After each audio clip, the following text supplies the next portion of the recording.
Keep pushing forward, man, because you got a bright future. Appreciate it, Jay. Hey, you're inspiring me, man. I might end up doing some media stuff eventually. Don't come take my job. I'm gonna come take your job, man.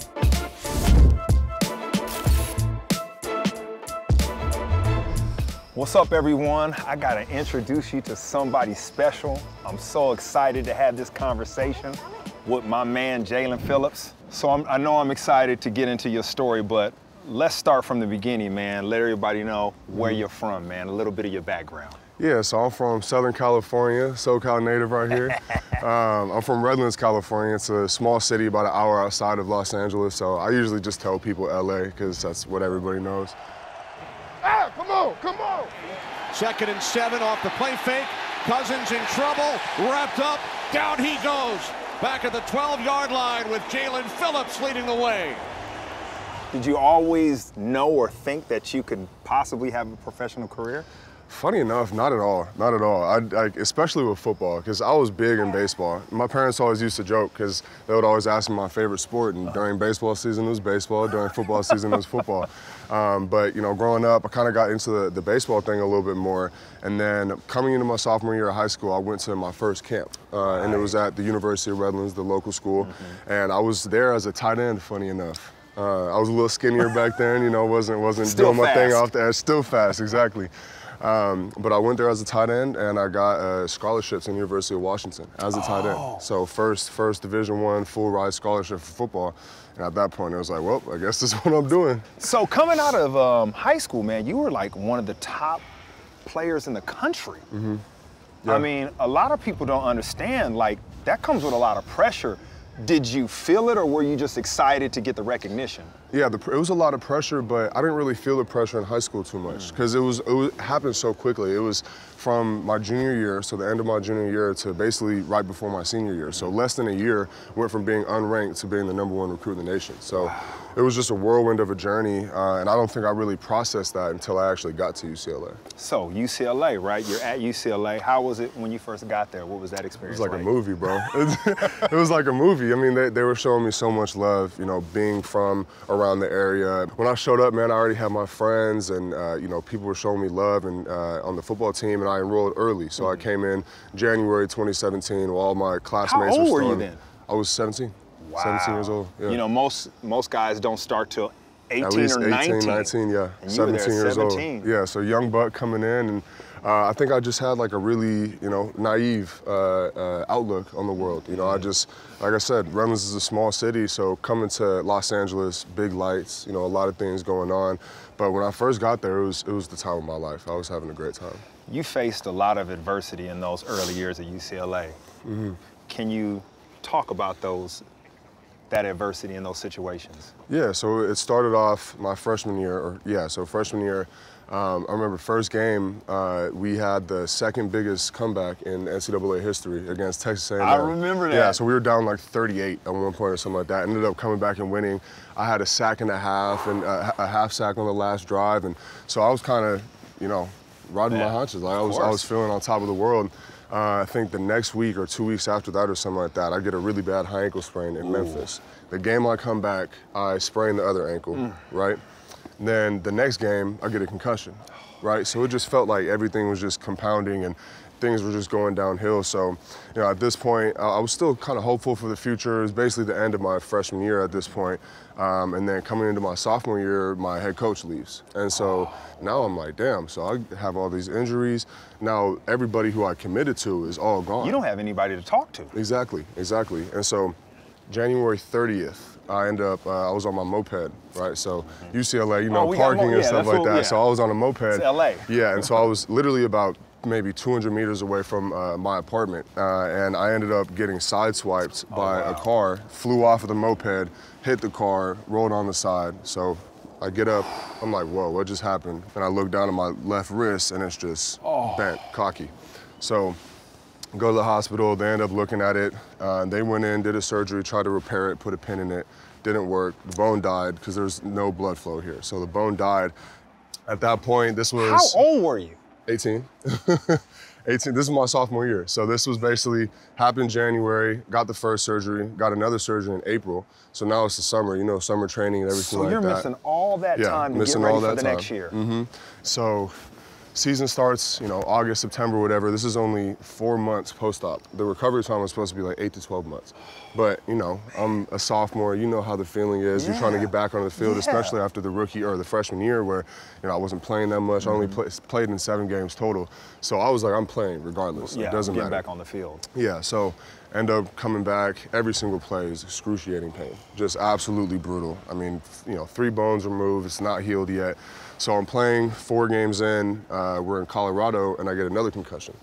And I had a concussion like senior, junior in high school or something like that. So this brought me up to 3 in the span of like 3 years, essentially. So the team doctors at that point, they told me, they're like, look, we don't think you should keep playing at all anymore.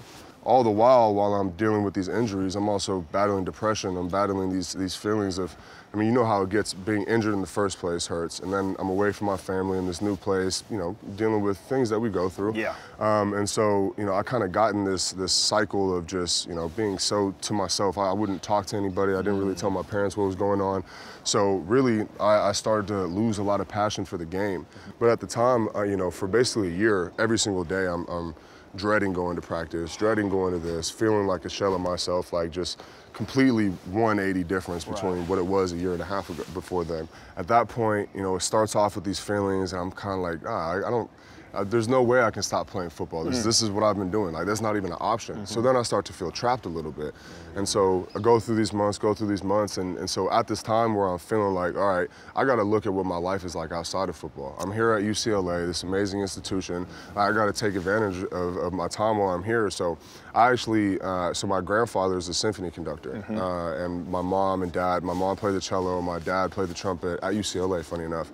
And then my sister and I grew up classically trained in the piano, so always had that musical background and just always been super passionate about music. So once I got hurt and I had so much idle time to myself, I was like, all right, let me see if I can, you know, at first it was me recording myself in the bathroom trying to rap. I was trying to rap at first because, you know, SoundCloud rapper age, like every athlete thinks they can rap, every rapper thinks they can play ball. It's so true. Yeah, so I'm sitting there, you know, trying to record myself rapping and stuff. Quickly realized rap is not for me. It's not my thing. It's not my thing. But what I did realize at the time is I loved engineering. I love audio engineering. I loved recording myself, taking this raw, I'm literally in a bathroom with a $50 mic and turning it into something that's actually kind of decent, right? And then on the other end of the spectrum with football at this time, I'm not passionate about it at all. So I'm like, this is me. This is what I really am, you know what I mean? At that point, I was like, all right, well, if I'm gonna pursue music, I wanna actually pursue this. So I enroll at a community college in Los Angeles, Los Angeles Community College.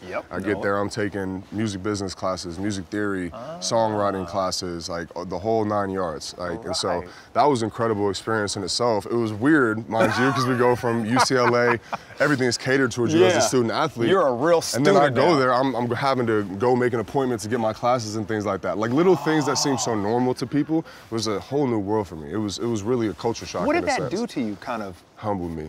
Really? Instantly. Tell me more. Instantly. Coming in, you know, I've never been a braggadocious or, you know, super cocky, arrogant type person. And actually leaving UCLA, I mean, I think that's what changed me ultimately. So, you know, going through high school, being the #1 recruit in the nation, and like I said, I'm in a small town, so I was pretty excellent in baseball, football. People knew who I was. But like I said, never too like arrogant or braggadocious about it. But at the end of the day, it kind of seeps into you a little bit, especially being a top recruit. You go to the school, everybody, you know, is catering to you. Having that stripped away from you, it just really like settled me down. It humbled me. It made me realize like, oh, this isn't given. Like, I don't have this guarantee in life where I'm just gonna be successful. Like, I gotta make it out on my own at this point. So I'm diving my all into this music thing. But my dad is like, Jaelan, like, I think you still got it. Like, 'cause I think you can still do the football thing, because he saw that it wasn't football. He saw that it was the environment. He saw that it was my own decisions, my, you know, youth, things like that, and experience. And so at this point, I still knew I wanted to do music. And so I was like, all right, if I'm gonna play football, I might as well take advantage of the scholarship and go somewhere that has a really good music program. I know what I want to do now. Exactly. So, and this is kind of like an inside scoop. I haven't really told much people this, but while this is happening, I'm looking to go to a new school. I don't want to say finesse because it makes it sound bad, but I was going to go to the school, enroll, and then medically retire again, basically, so that I could have the scholarship and go to school for free with the football scholarship. Because you knew what you wanted to do. Exactly. You had a passion. Exactly. So looking at SC, looking at Stanford, And then one of my best friends at UCLA, who I had lived with at UCLA, he ended up transferring to University of Miami to go play there. So he goes over there, and actually Jess Simpson was the D-line coach at the time. He comes out and visits him in LA, and I'm still living at the apartment with him, right? This is crazy. So he sees me. I hadn't talked to him at all before, none of this. And so he sees me, he was like, hey, I introduced myself, this and that, and he was like, oh yeah, I think I heard of you like a little while ago. Like, are you still playing? I was like, oh, I'm in the transfer portal right now. So I talked to Blake Baker, the DC, the next day, talked to Manny Diaz, got an offer in a week, something like that. So now I'm like, in Miami. How are you physically at this time? I'm a shell of what I was before. And they still were like, yes. That was the craziest thing about it. And I don't think they really knew the extent of like how out of shape and how, like, cause I was telling you, like I went from 250, 260 rocked up to 205, 210 pounds, like literally just looking like a regular student. Hadn't touched a weight in months. And so, cause it all was just part of that, like I'm not a football player anymore, I'm not doing that. And so this opportunity comes up, and like I told you, I was scared, man. I was scared, like for so long. And I was 17, 18 when all this was happening. So the natural reaction is, oh, it's his fault, it's Chip Kelly's fault, it's this, it's that, whatever. I wanted to blame everybody else but myself. Yeah. And so once I finally took accountability and I had this opportunity, basically a second chance in life. Yeah. And not a lot of people get second chances in life. So I had the perspective enough to be like, okay, I need to do things differently this time. I need to be on top of my thing. And so when I got to the U, and I actually dedicated myself to it for that first 2 months, I ended up gaining 45 pounds back or something like that. Literally, my body was so, it almost just like absorbed the water. Like it was so ready to get back into that shape. And so that kind of motivated me again, because I was like, damn, every time you overcome adversity and do something like that, it makes you feel invincible. It makes you feel so much stronger. And so once that happened, I was like, man, like I think I can really do this again. I started to feel like myself again, like got my athleticism back, everything like that.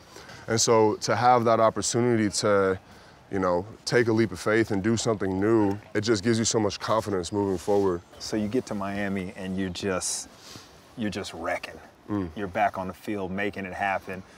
Seems like you were in a great mental space at that time. Like, is that why you were just flourishing on the field the way you were?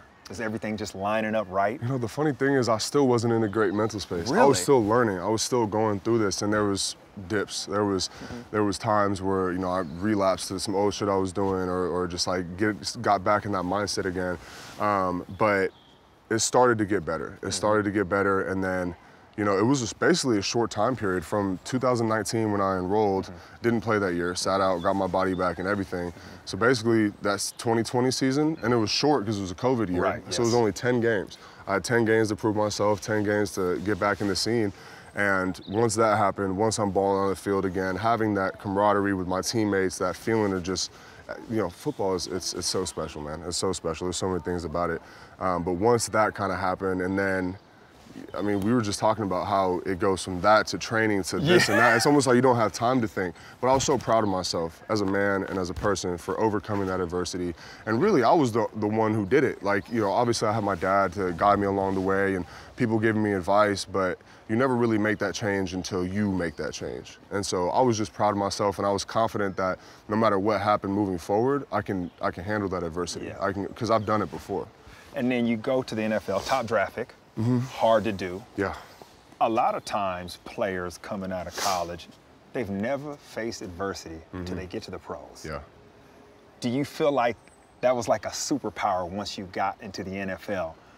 Going through everything you had been through, you have this new challenge, but you had a lot of answers because of what you had to work through. I'm not gonna lie, it's one of those things, it's like, it wasn't like that. Because when I got in, it was to an extent, just in terms of like being able to deal with things, but the NFL is a whole different beast than college. And once I got through that adversity in college, I almost felt like, yeah, I can handle this now, like I'm good for anything. That was me coming in right before camp, right? And then camp hits. You got the pressure from the coach, being an 18th overall draft pick, pressure from the coaches, pressure from the fans, pressure from myself, pressure from family, all that stuff. Nothing I can control. All I can control is how I show up each day, how I carry myself as a professional and how I carry myself as a man. And so that kind of taught me how to put the pieces together in a sense. And it also taught me that you never make it. Like once you think you're right there, something's gonna come humble you. How did you feel after your injuries? Did you feel like you were the same player as before? Better? Worse? What was the experience like? So, I mean, the whole process of it, so I was in, I mean, I can't even call it peak athletic form because I was only 17. Yeah. But, like, I was feeling great, UCLA, all those injuries happened. After that, like I said, I felt horrible. Like, if you had asked me to step foot on a football field, I would have told you you're crazy. Like, I couldn't even lift. But once I got back to Miami, once I started lifting again, getting my body back, I honestly, like, I felt like nothing really changed in terms of my body for the most part. If anything, I feel like it made me more in tune to my body and trying to perfect everything that I could because I couldn't control this. So I'm like, all right, if this is gonna be hurt, I need to be strong as hell with this hand and I need to be fast. And I've always been fast, but. Oh, you're definitely fast. Yeah, I try. But yeah, so it gave me that perspective and, you know, I've always been, you know, big into my body and big into, you know, diet and things like that. And so being able to fine tune that and, yeah, I don't know how much of a difference it would make if, you know, I was completely healthy with both my hands. It's something I can only sit there and reminisce. So Making you play with your move mind. forward, exactly. So I just move forward, man. So yeah, I don't feel like I've been hindered, especially now that I've been in the league. My wrist has been fantastic. So. And you're talking about that body, man, and I just want to bring up, you decided to come out in a game before Buffalo. It's freezing. Yep. And you just let everybody know what that body looked like because you didn't want to wear anything. What was all that about, man?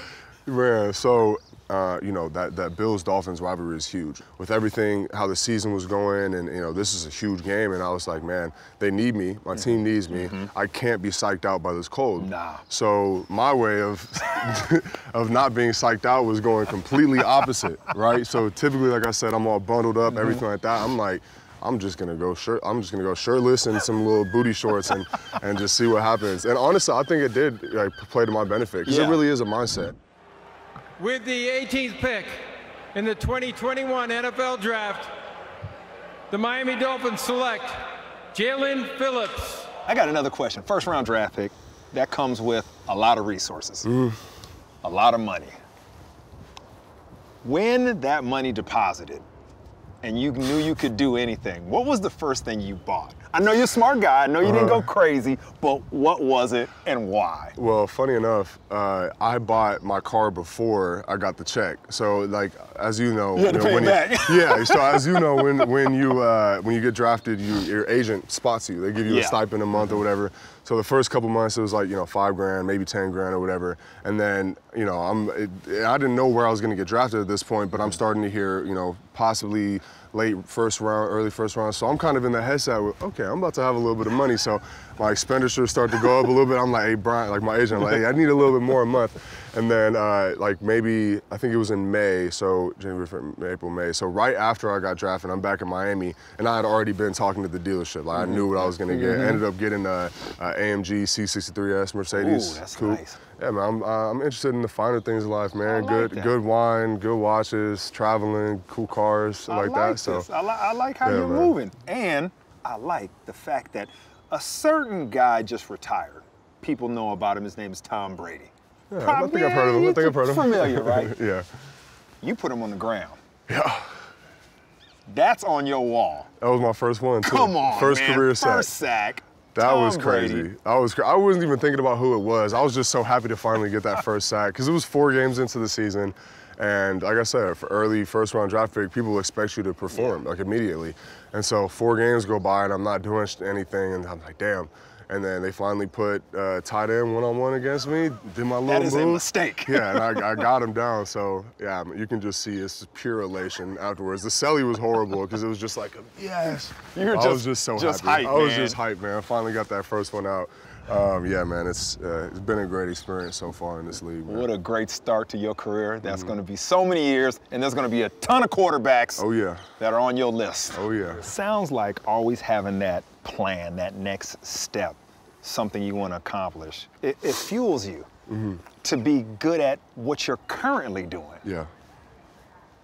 Even how it connects to, when you talked about college to the pros, I was thinking, this is so similar to what you went through from high school to college. Top draft pick, top player in high school. But yet through those transitions, you keep fine-tuning yourself. And that is really special because a lot of people, they're not at that level at this young age. So you should be very proud of yourself because of that. I appreciate that. I got to give you props, man. In your second year, you're up for the Walter Payton Man of the Year. That is quite an accomplishment for a guy in his second year. How did that make you feel when you knew you had the ability to maybe win this? I've always known that, you know, life is more than you. It's about giving. It's about, you know, servitude, things like that. And so when I got to University of Miami, you know, the South Florida just embraced me immediately when I first came in. And so I feel really strongly about the South Florida community. And I'm also super aware that there's a lot of poverty, a lot of bad things going on in parts of the South Florida community. And so while I was in college, I, you know, did my little community service here and there, mostly with kids, a little bit with homeless people and stuff. But once I got to the league, I knew off rip that with the new resources and the platform that I had being in the NFL, that I was going to dedicate myself to giving back as much as I could in the South Florida community and beyond eventually, but really focusing in the South Florida community. And so my rookie year, I basically just said yes to every community service opportunity. And yeah, man, I've been really, really fortunate and blessed to the Dolphins community outreach team. We work hand in hand in all of this, and my agency helps me a lot with it.